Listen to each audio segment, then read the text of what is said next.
Welcome to the Dyson'S Effect. A show about everyday situations, issues, and topics we talk about and give our opinions. We may even listen to yours. We are your hosts, Johnny and Theresa, also known as Mr. and Mrs. Dyson.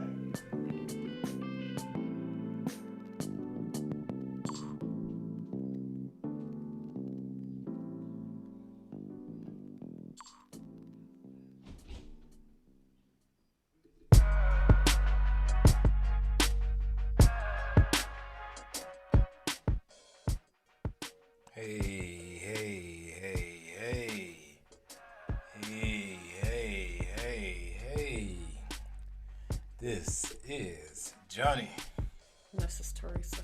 And this is another episode of the Dyson'S Effect. So, we got another hot topic. How you doing today? Tell the wonderful people how you feeling today. The people that's so worried about you and your gorgeous face. How you feeling? How you feeling? I'm good. How's everything being excited for you for your new business? Are you still excited? The excitement gone? And because I'm gonna turn this fan on, it's getting hot. Turn the fan on 1 second, everybody.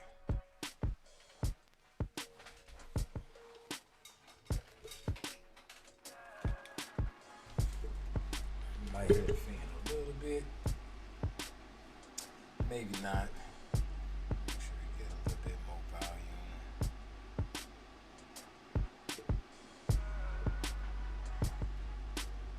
So, when we picked this topic today, what made you pick this topic out of all the topics from the choices?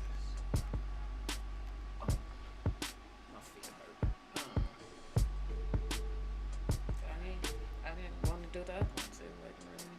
It's just something new we haven't talked about. I didn't know what the first one was, so. You didn't know what the first one was? Good that you asked.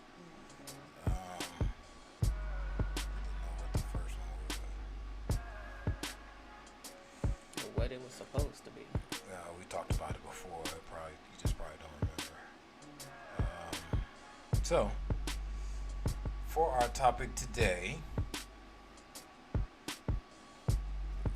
what is it? Which is worse, verbal abuse or physical abuse?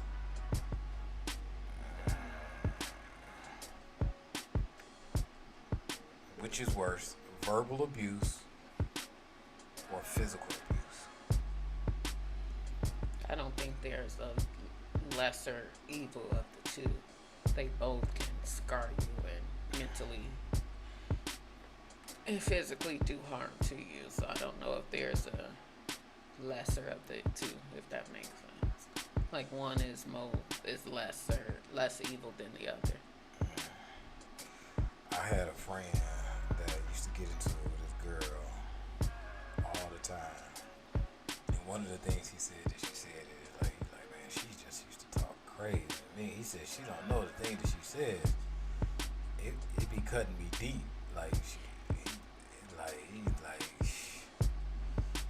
It kind of cut me when she be saying those things. Like she just don't know what she be saying. Yeah. So some people will argue that words make wounds too. Mm-hmm. Some people don't forget what they say. Do you have friends that was in a verbal abuse? Verbal abusive relationship maybe? That you can remember? Mm-hmm. You do? Help me understand what kind of goes on in a verbal abusive relationship from your perspective of what you've seen. I mean, there's an argument, there's hurtful things said, on both sides. I'm not just going to say one person was taking it all. I would say both ends, maybe one more than the other. And I mean, it's nothing new for them. This is what they do. It's normal. They say the hurtful words, and maybe another week or so, they may be back talking like it never happened. So that's common for them. yeah, it's common. It's just another day that they just had an argument and said some really nasty things to each other. Like not just. I think just like things that is like you probably shouldn't say to somebody that you claim you like, or you claim you love, or you want to be with, or whatever. Those kind of words, not just a regular argument type thing.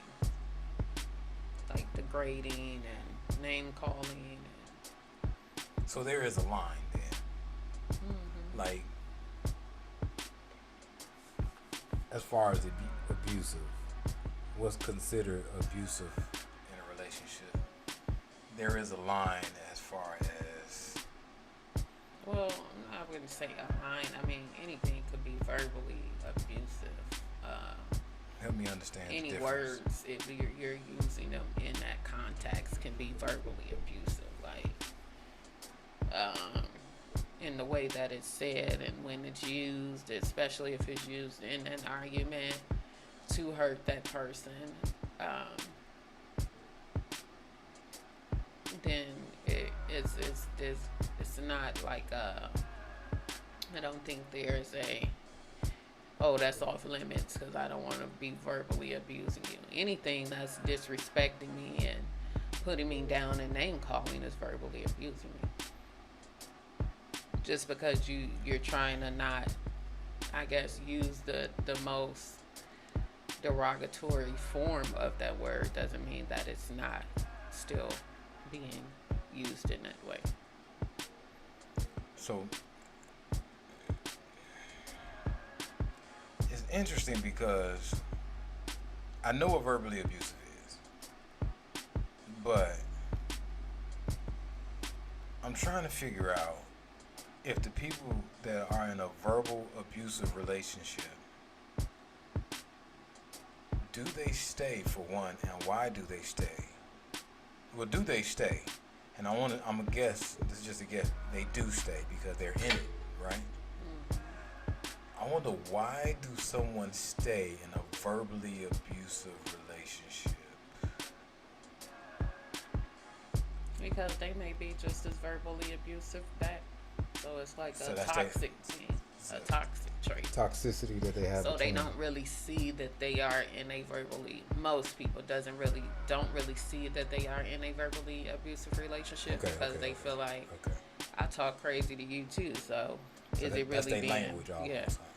Now there is people that are really in one that they're made on. It's only one sided. And why do they stay? Why do you stay in a relationship when someone is putting their hands on you? There's many different reasons that women and men give to why they stay. So just because it's verbally doesn't mean it's any more or less concerning than being physically abusive. Would you say that a verbal abusive is almost like a bullying relationship? If it's one-sided, I think so. What about both sides? Now, if both of y'all talking junk, then it's just toxic. And it's just toxic to me. I wouldn't say it's bullying. I mean, 'cause you gonna say your piece, I'm gonna say my piece, and whatever happens. I guess we'll be mad and then nothing. Now, if it's just one-sided, yes, you're bullying this person with your words, yes. But I don't feel like it can be bullying if it's both sided. If it's both. What if it's? I guess it's at any given time. I guess an abusive relationship, if it's both people doing it, it's an abusive relationship. Period. But I'm guessing, is it abusive in both times of need? So if this person is down, they talk down and abusive verbally to them, and then the table will turn. This person will talk verbally abusive to them. then another time it almost becomes like a dance form. Mm-hmm. So I'm guessing it can be in a bullying way, because what if that's just their language of how they talk to each other? Right. Maybe. Well, yeah. Right, wrong, and different. Well, it could be, yeah, it could be wrong, but I'm saying like that's a commonality for them. So for the people that I've heard of being in a verbal relationship, they didn't know they was in a verbal relationship, a verbal abusive relationship, and they would argue that is not one. So the question becomes,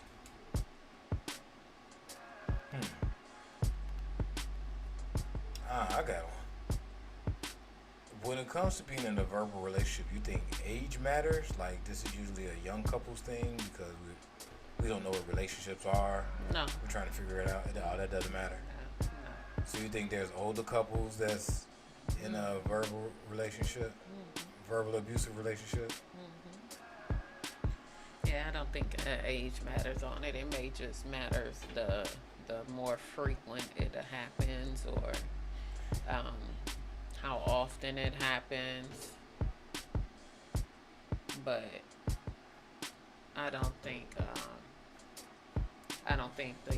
it's an age thing, because the people I know that may or may not be in it, they are well in their 40s. They're well in their 40s. So they maybe should know better. I mean, by that age, you would think you wouldn't want to be in that kind of relationship with someone. I guess it's fine when you're in your teens and maybe your early 20s, but being 30 and 40 and being verbally abused, and you have to verbally abuse somebody, is it even worth doing it? Okay, so let me get off verbal abuse. Okay, verbal is kind of so physical abuse is more easier to me, because we've seen that. We know what that is. We know what that look like. We know that's a little bit more easier to dissect. Like when a man hits a woman, that's in movies, that's in books, that's in. There's hotlines for it. Physical abuse, I don't want to say it's easier, but it's easier to be knowledgeable of it, if that makes sense.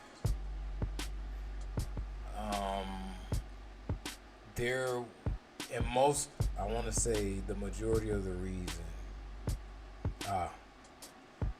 in majority cases, women are the mostly ones getting abused. But there was a statistic, I can't remember the statistic.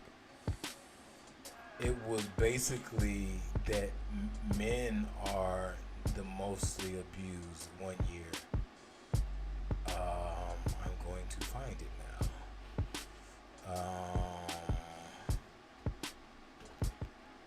Basically, it was basically saying that women are more abusive than men. And some people would take it out of context of how we were saying. And I want to argue and say it might have been verbally abusive than men based on these I was statistics. going to say verbally. I'm not sure if it's a physical abuse, but I don't know. It was a statistical study that was done. I'm not sure if it was correct or not. But when someone is being physically abused, how do family members, I'll give you an example. There was a time when it was a movie that was on. The lady that was in it was from this one show. It was a Lifetime movie. It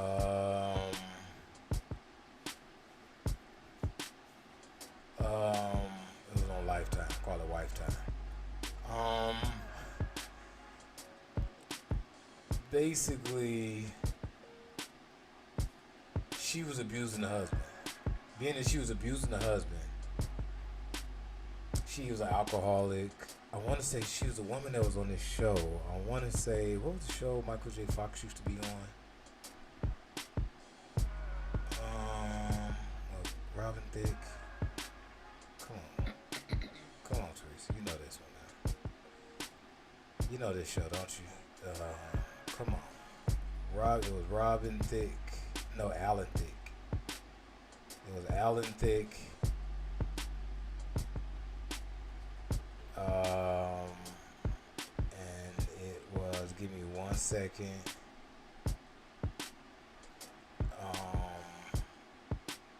Family Ties. It was the Family Ties cast. Yep. It was a show. The mother that was on the Family Ties cast. Basically, growing pains. She was an alcoholic. She was beating on this man, so on and so forth, yada yada yada. But she was really abusive to him, but he never hit her. So he tried to go to the police. It's kind of funny how they try to make the move. He tried to go to the police. The police was laughing at him like, "Are you serious, man? Get out of here!" And then he came back again or something like that. It's like, okay, if you do it, you're gonna have to file a report. And I was like, do you really want to report against your wife or something like that? So this last time, I think the last time they got into it, I think she just woke up out of the middle of the night, started scratching his back, and put some bruises on his face. And in the morning or the next day, I might be wrong about this, she pushed him out of this glass window, and that was the last straw for it. So he ended up leaving her.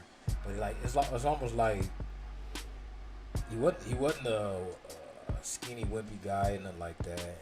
It looked like he could defend himself, he just wasn't hitting her. And I'm using it as an example to say, where is the line for a person to get out of a relationship? From your perspective, for what you think, what do you think the line is? When someone is abusive towards you, what do you think the line is? I mean, I would say the first time someone is abusive to you, I wouldn't give it an option to give the "I'm sorry's, it'll never happen again" and da-da-da-da. Now, most women won't leave the first time, especially because the first time that guy is just so sorry and buying all these gifts, and I've literally seen it happen, buying gifts, and yeah, I just gave you a black eye, but I'm gonna get you these gifts, and I'm so sorry this happened, and it'll never happen again, and that person stays because I feel like they were guilt tripped to stay. Oh, he's really sorry, like he's never done this before, and he's never done it to you before, but I'm sure he's done it to someone else. And he bought me all these gifts to show me that he's sorry, and I think when someone hits you the first time, I think before it gets too deep into it to where you cannot leave, I would plan my escape after that first time. I'm not gonna let you continue to hit me and make up for it, and then you look up and you've been getting whooped on for 2 years, and now you're so deep into it because men that abuse their women most likely make them quit their jobs because they want them home so they can know what they're doing 24/7. Control, yeah. So make them stop talking to all their family and friends, so they don't have anybody to help them escape. And they know that they need them because right now they are the only ones with the money, and that's how they keep them in that cycle. When I hear a lot of women that finally gets out, they were like, they couldn't leave because he was the breadwinner, or they didn't have anywhere to go because they was forced to cut off all friends, contact with all friends and family. So it was even extremely harder for them to leave because they had nobody they could run to or depend on to help them to get out of that situation. So let's use, as I said before, I'm going to use one of my experiences of one of my uncle's friends, Harry O, was in an abusive relationship. And the woman that he was in an abusive relationship with her family is known for fighting. So since her family is known for fighting, she can fight. Now, mind y'all, they are older. They're older than me. He's around my uncle's age. And they are known for fighting. Being that they are known for fighting, Harriet used to drink. He used to get drunk, but he was a drunk that used to just get drink and just sit and chill. He didn't used to talk junk to nobody. He didn't cause no fights. He just sit there and drink. Was alcohol, I wouldn't say if he's an alcoholic yet at that time, or if he was or wasn't. But he just used to drink, just sit outside chilling, nothing major, nothing more. But his girlfriend or wife, I don't remember at the time, I think he's still with her to this day, she just used to haul off and fight him.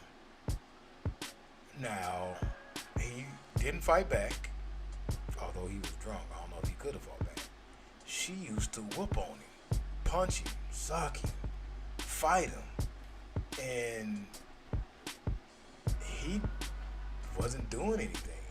It's just that she, looking back, maybe she was tired of him getting drunk. Maybe that was the issue. But she liked it to fight him so bad that I've seen at least two or three fights. One time she hauled off and hit him with a rake. He didn't do nothing. She hit him across his face. And I'm just like, what happened? It's just like, it's a snap of a finger. Like, you gonna do this, you gonna do what I say, dude. This is a woman. She was shorter than him. Harriet was tall. Harriet was about 6'1", maybe. He's about 6 feet, 6'1". He taller than me. So, she's short. She's shorter than me. And I'm saying all that to say, I think he's still with her to this day. They've been together for a long time. I'm saying that to say, how do you know though when other people see it though? Like, cause this is a man. So how do you know what? How do you know that this ain't right? This is not what's up. This ain't good. Being that, I don't know, it could become bad. Like, I don't know, it's hard for me to describe it because it's a man that's going through it. Because sometimes, like every now and then, it was a joke that Ariel, like, hey, you better hurry up, go home before your woman whoop your ass. That was a joke after a while. But like, after I think around the second time, it started not being funny so much. Yeah. It started being funny, like, that's a little bit much. Like, okay, all right. We know you gonna whoop him. Like, okay. Like one time, I want to say my uncle like had to hold her back, like, and I'm not making this up, and I'm not taking any sides. They wanted to hold him back, but it's not like he pushed her. He was talking crazy. She just like was just like, "What's up?" Like, and just want to fight him. Like I honestly did not know it. Now maybe she had a drinking problem and we didn't see it, but he's still with her to this day, I think. Well, some women stay because they say that means they love them. I've heard women say that. Okay. Being beat on means that's that guy showing them that they love them. And you got to think about it, I guess, a man perspective. If this is something that's the norm for them, then unfortunately, he may not even know no better to know that he is in an abusive relationship. He probably just like, it's just Tuesday, you know. So some people really need a wake-up call when it comes to being in a abusive relationship. And when you're right. Like we say back home, like he probably used to like that type of stuff. Mm-hmm. I know there's women that do like that type of fighting and keeping up fussing. Mm-hmm. even the verbal abuse and all that, they like that type of stuff. They like it a little spicy like that. Yeah, if we ain't arguing, then I need to pick an argument. Like,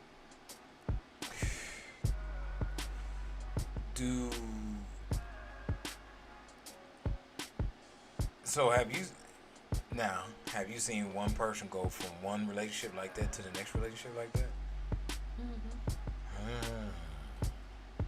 Now that I haven't seen. I haven't seen one person go from one abusive relationship, although I know of it and I know it happens. I haven't seen this person go from one verbally or physical abusive relationship to the next verbally, because in my mind, from what it looks like, what happened is like, ooh, all right, I'm out of that. I'm glad I got it. It's almost like they was what women call it digmatized. It's almost like they've been digmatized by the dude, and in his trance to go through all the stuff they've been going through. And once they get out, they like, all right, I done went through it. Okay, I done learned. Now I know there are women that goes back to those relationships, but I haven't physically seen. Oh yeah, every dude she done been with. I've seen every dude to this day still. Interesting. So that poses the question of it is, these women got some. No, that poses a question too as well. Like, did you see that growing up? Yes. Was your mom or your dad in a relationship like that? Yes. So in your mind, that's normal. That's okay to happen because your mom did it for 10 years or whatever, did it for so many years. So in your mind or in your head, you don't know any better, and this is what you know. This is okay for this to happen because you've seen it coming up.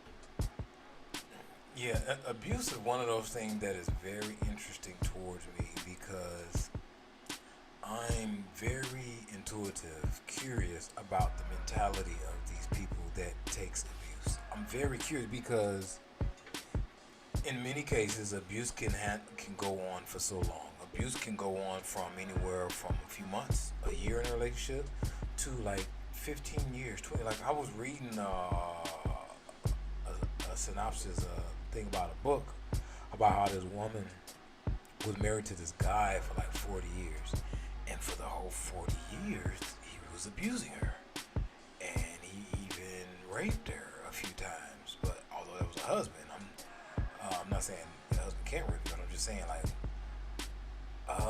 for 40 years this was going on for 40 years, and I think something happened then that she decided to leave. But by the time she decided to leave, he was kind of old and decrepit a little bit, and she was like, all right, you can leave.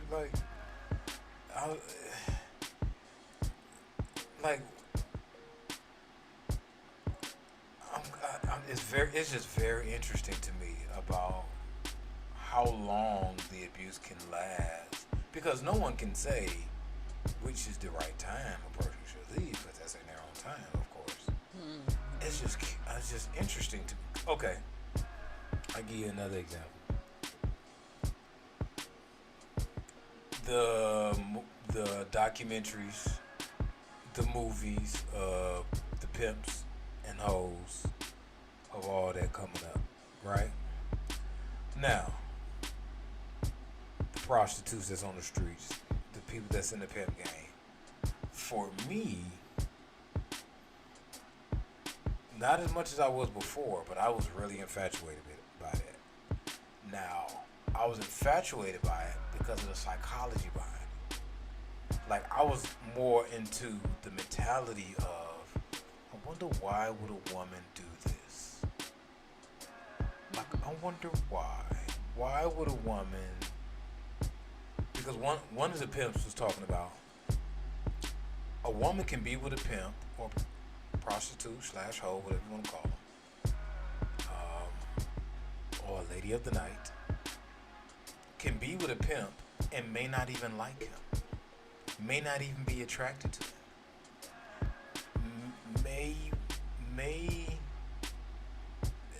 may not have nothing worth of value in this person that she see, but she would stay with this guy that's a pimp, and that's just fascinating to me. Like, wow. Clearly, I can understand why you may be with this guy because he's flashy. You may be with this guy because he may be a father figure. You may be with this guy because he looks good. I get all of that. This guy because he's strong, whatever. But this guy that don't even look strong, may not even have a gift of gab, and this is the one you choose to be with, and not just with for a minute, be with for a while. Like, for me, that is interesting.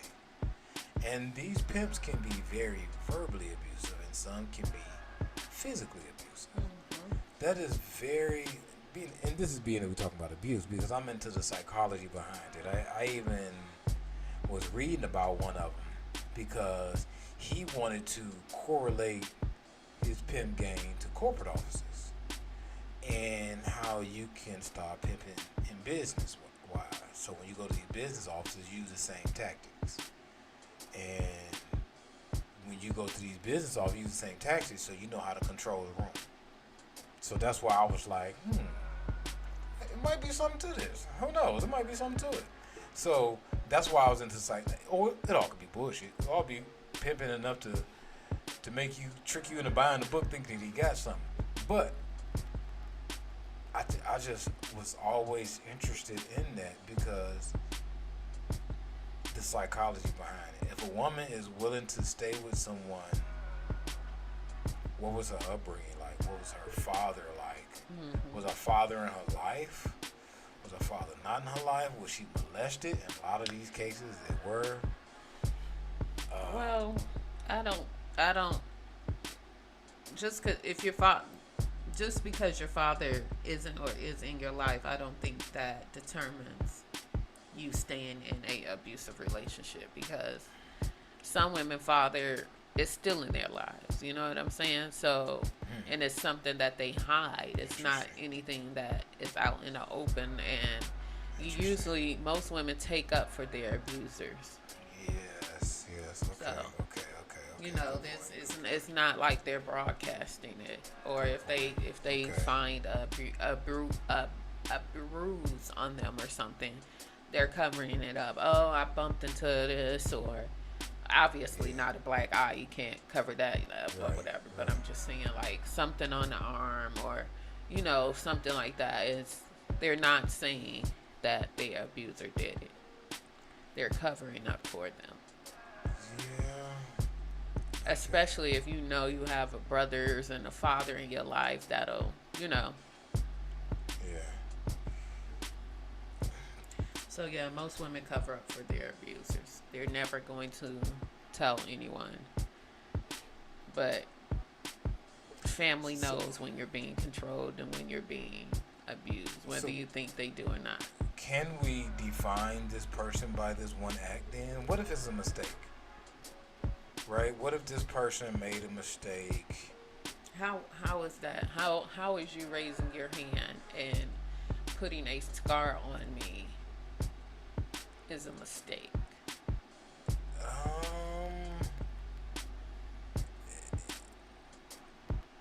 A mistake is maybe bumping me too hard, or a mistake is stepping on my toe and saying I'm sorry. Your toe hurt right now too.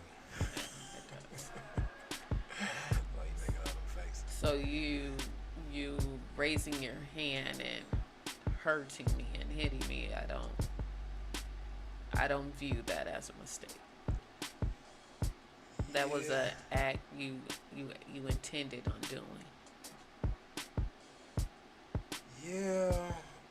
So you don't think a person can learn not to do that ever again? So they're defined in that relationship by one. I mean, what if? Okay, let's paint a scenario.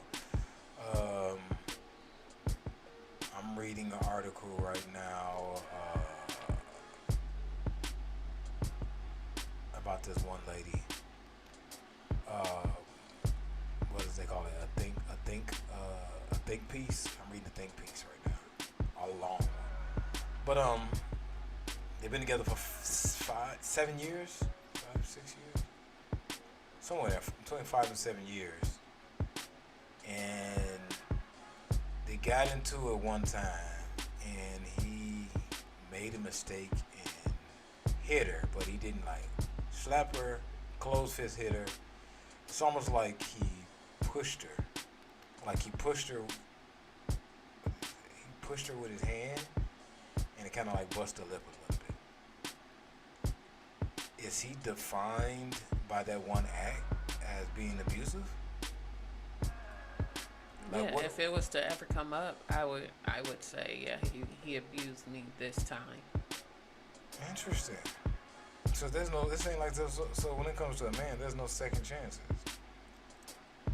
Oh, I don't think a woman either. Like a woman, I think if you hit men or if you hit women, because you have lesbian lovers that are in Ooh, yes, that is a physically whole abusive conversation, ain't it? I did not know that. relationships Yes, and men as well. So yes. whether you're the same sex or different sex, abuse is abuse. What they say, same sex, same problems. Yeah, abuse is abuse.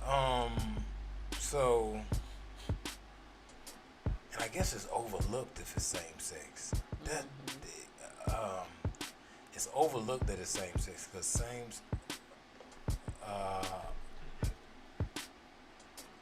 I guess in some way, shape, form, and fashion, being as the same sex, one of the persons may be the aggressor or more aggressive than the other one. So they get overlooked. I don't agree with that. I don't agree with someone can be defined by one act. If we got years together and we were young and it might have just been something that didn't happen, maybe you hit me. I don't know. I don't think a person should be defined by that. I don't think so. It isn't a matter of how it happens. I don't think a person should be defined by that. Now, if it comes up again, a week later, okay, we have a problem. But like, let's just say it happened in one time in 7 years. It may happen again in the following 6 years or something like that. It's might be some tension in some areas that hasn't been addressed. That's what I'm saying.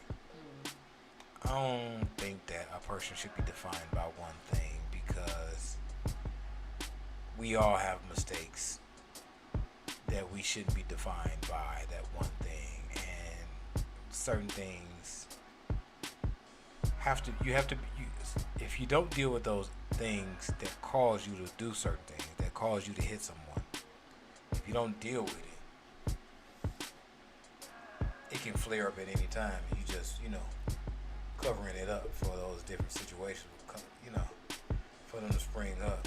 So, I found it. There is a study that says more than 40% of domestic violence victims are male. Report reveals. And looks like a campaign group parody claims assaults by wives and girlfriends are often ignored by the police and media. About 2 in 5 of all victims of domestic violence are men. 2 in 5. Contradicting the widespread impression that it is almost always women who are left battered and bruised in new report claims. Now, the thing that this is basically saying that these reports are often ignored by the police because in most cases the women go free, and men in some cases do not press charges against the woman. It's a report called Domestic Violence, the Male Perspective States. This is now, do I believe this? I don't know. Do I believe this is 100% true? No, I don't believe it's 100% true. I believe it does hold some merit. The reason why I wanted to bring this up is because I think all of this depends on the relationship and what merits that it holds in a relationship. So, for example, and I think a lot of this is demographics. For example, in a small city where we're from, Benton Harbor, Michigan, it's very common for couples to fight. Like it's very common for a couple to fight and not call the police. It's very common. We have like what is it? Projects. If it's a lot of project stuff going, people live in lower income homes. No one's calling the police. So, give or take with everything that's going on with that, give or take what's going on with that, and give or take what is going on mostly with black and brown people. This is that's why it matters. This is interesting as it relates to black and brown people because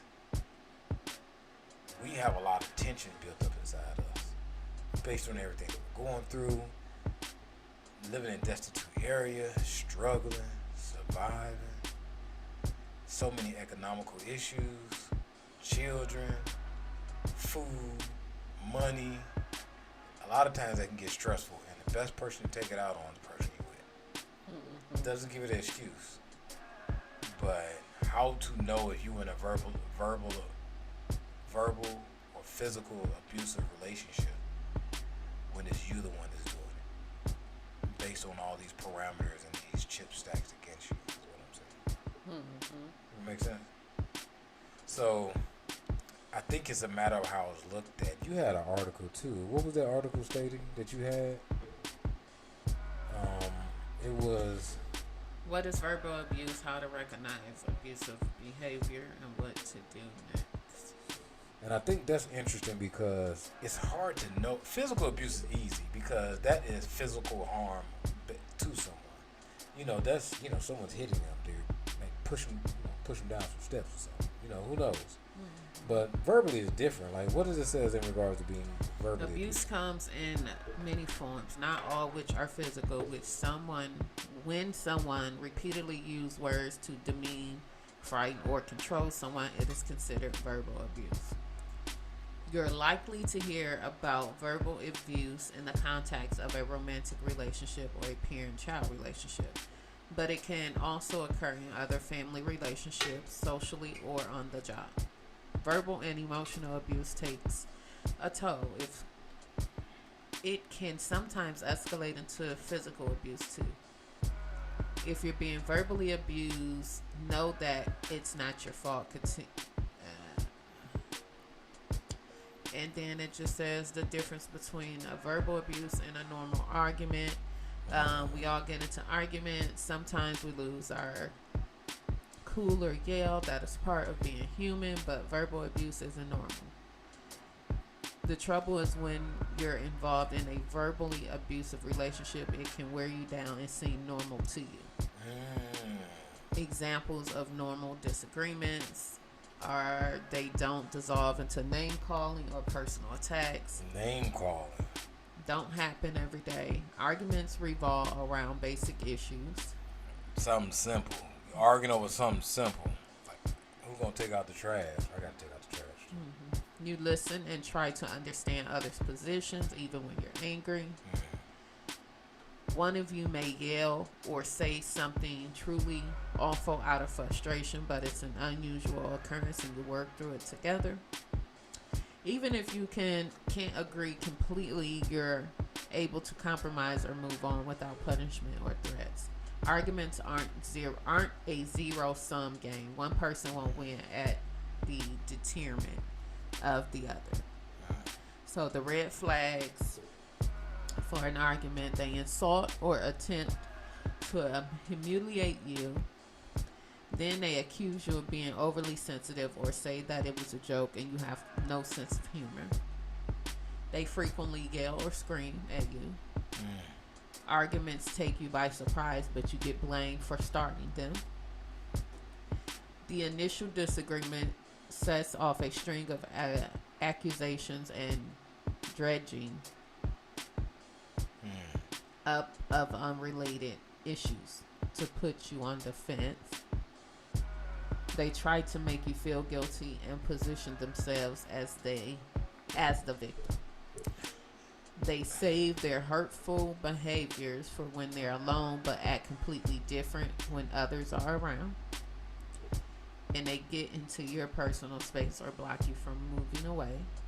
They hit the wall or pound their fist, and they want credit for not having hit you, for not having hit you. So yeah, they want credit for I could have hit you when you said that. Mm-hmm. So with that being said, that's just the verbal part, right? So being that that's just the verbal part, it sounds very similar to physical abuse, what it sounds like. Mm-hmm. So it should be a 1-800 abuse number. That was, I think I seen it for people that's going through any abuse. I just think that is very interesting of how it relates to our current times, everything we have that's going on. It relates to so many frustrations everybody's going through right now.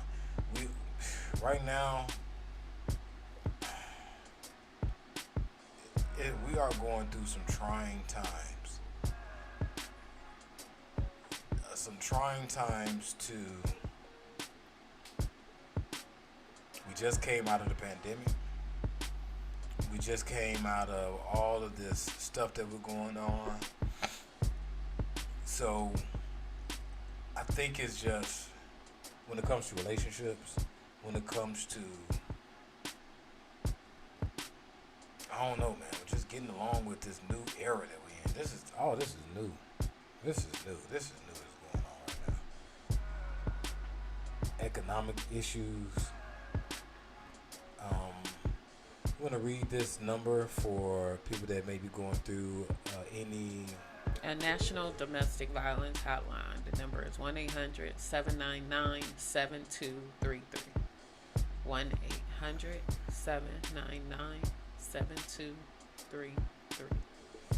And if you can't get away, text a family member, a friend, a neighbor, get in contact with somebody that can help you through this situation. It's kind of a sticky situation because most people that are in those abusive relationships, they don't know it, or they do know it and feel that they are stuck. I think this is the opportunity for us to bond with people, to build with families, to help women and men become better, because although I don't think we should be defined by these situations, I do think that our communities need help on coping with the things that they're coping with, so we can have a commonality on how to deal with certain stressors. Because men, we have to get rid of our stressors differently, and as I said, the closest people that they take it out on, if they are abusive, is the people that they love, and so on and so on, even for women for that case. Because then what if it's a child that they're taking an abusive relationship on as well? So I guess that's it in a nutshell, but it's very interesting on how we can go forward and how we can help other people get out of this relationship. If you are in an abusive relationship, please get help from somebody, but more importantly, abuse is not okay, whether it's mentally or physically, verbally, emotionally. Any abuse. Any abuse. It's not right, but it's all in the matters of how you can see yourself in a bird's eye view of this relationship. If you can look outside of this relationship and ask yourself, would an average person, not you because you would be biased, would an average person see this as an abusive relationship?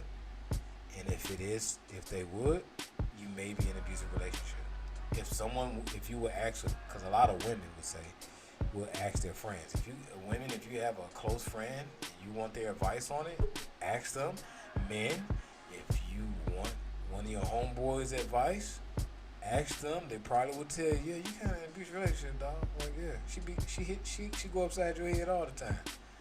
So I just think it's very interesting on how we get to these situations, and in what matter we can grow from this. So we're gonna end on that note. It's kind of heavy. I ain't mean it to be that heavy. Please get in contact with us at the Dyson's Effect on all social media, Instagram, Twitter, Facebook. Email us at thedysoneffect@hotmail.com. Please get in contact with my beautiful, voluptuous, gorgeous, model, pretty, vivacious wife at... I am his Mrs. Dyson. Yes, you are. And her on Facebook as well. And you can get in contact with me on Twitter as Benevolent Coach, your Benevolent Coach, on Facebook and Instagram. I'm also going to soon implement a lot of some online activities for anyone. Please get in contact with me, DM me about any online things that I'm working on for my website. Contact us if you have any issues or questions. Email us for any topics, issues, ideas, questions that you may have. And always, this is Johnny. This is Theresa. And this is another episode of The Dyson's Effect. Peace, love, blessings.